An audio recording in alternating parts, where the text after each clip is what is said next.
বাংলাদেশের অন্যতম প্রধান রাজনৈতিক দল বিএনপি নেতাদের সাথে প্রধান উপদেষ্টা অধ্যাপক ডক্টর মোহাম্মদ ইউনূসের বৈঠকে ডিসেম্বরেই নির্বাচনের বিষয়ে একমত হওয়ার ধারণা পাওয়ার পর এখন নির্বাচনকে সামনে রেখে কি কি পদক্ষেপ নেওয়া হচ্ছে তা নিয়ে আগ্রহ তৈরি হয়েছে রাজনৈতিক মহলে। ওই বৈঠকের পর বিএনপি মহাসচিব মির্জা ফখরুল ইসলাম আলমগীর বলেছেন, ডিসেম্বরের মধ্যে জাতীয় নির্বাচনের বিষয়ে প্রধান উপদেষ্টা তাদেরকে আশ্বস্ত করেছেন। যদিও প্রধান উপদেষ্টার প্রেস সচিব ওই দিনই তার ব্রিফিংয়ে বলেছেন, বিএনপির পক্ষ থেকে বলা হয়েছে যেন তাড়াতাড়ি নির্বাচন দেওয়া হয়। ঐকমত্য কমিশনের কাজই হবে এটা নিয়ে কাজ করা।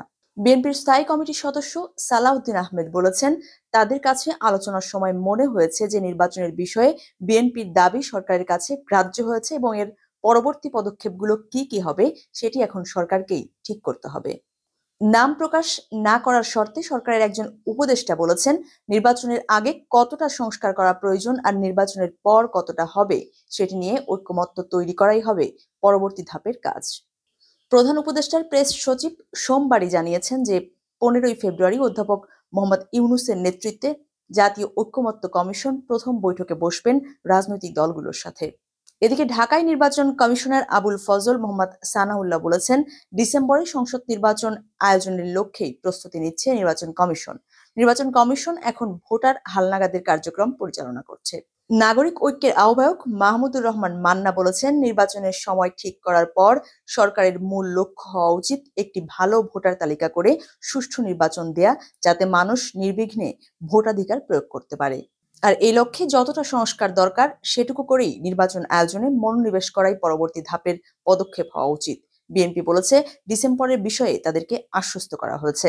মাহমুদুর রহমান মান্না বলছেন, নির্বাচনের আগে পুলিশ প্রশাসন ও নির্বাচন কমিশনের সংস্কার ইস্যুটি গুরুত্বপূর্ণ হতে পারে। তিনি আরো বলেন, এসব বিষয়ে কতটা কি করা হবে তা নিয়ে দলগুলোর সাথে আলোচনার মাধ্যমে জরুরি সংস্কার বাস্তবায়ন নির্বাচনকে সামনে রেখে সরকারের পরবর্তী পদক্ষেপ হতে পারে। বিএনপির সাথে আলোচনায় ডিসেম্বরে নির্বাচনের বিষয়ে একটি ইতিবাচক বার্তা সরকারের দিক থেকে দিলেও এটি আসলে ঠিক হবে জাতীয় ঐকমত্য কমিশনের মাধ্যমে, রাজনৈতিক দলগুলোর সাথে আলোচনার মাধ্যমেই। এখানে বিএনপি ও অন্য সমমনা দলগুলো দ্রুত নির্বাচন চাইলেও জামায়াতে ইসলামী এখনো পর্যন্ত সংস্কার কর্মসূচি বাস্তবায়নকেই বেশি গুরুত্ব দেওয়ার পক্ষে। তবে ডিসেম্বরে নির্বাচনের বিষয়ে যে আশ্বাসের কথা বলা হচ্ছে সে বিষয়ে জামাতের কোনো বক্তব্য এখনো পর্যন্ত পাওয়া যায়নি। যদিও গত 20শে জানুয়ারি ঢাকায় জাতিসংঘের একটি বিশেষজ্ঞ প্রতিনিধি দলের সঙ্গে আলোচনার পর জামায়াতের নায়েবে আমির সৈয়দ আব্দুল্লাহ মোহাম্মদ তাহের নির্বাচনের সময়সীমা নিয়ে কথা বলেছিলেন। তিনি তখন বলেছিলেন, বিএনপি বাংলাদেশের একটি বড় দল, নির্বাচনের ব্যাপারে তাদের নিজস্ব দৃষ্টিভঙ্গি আছে এবং সে হিসেবে তারা তাদের বক্তব্য রেখেছে।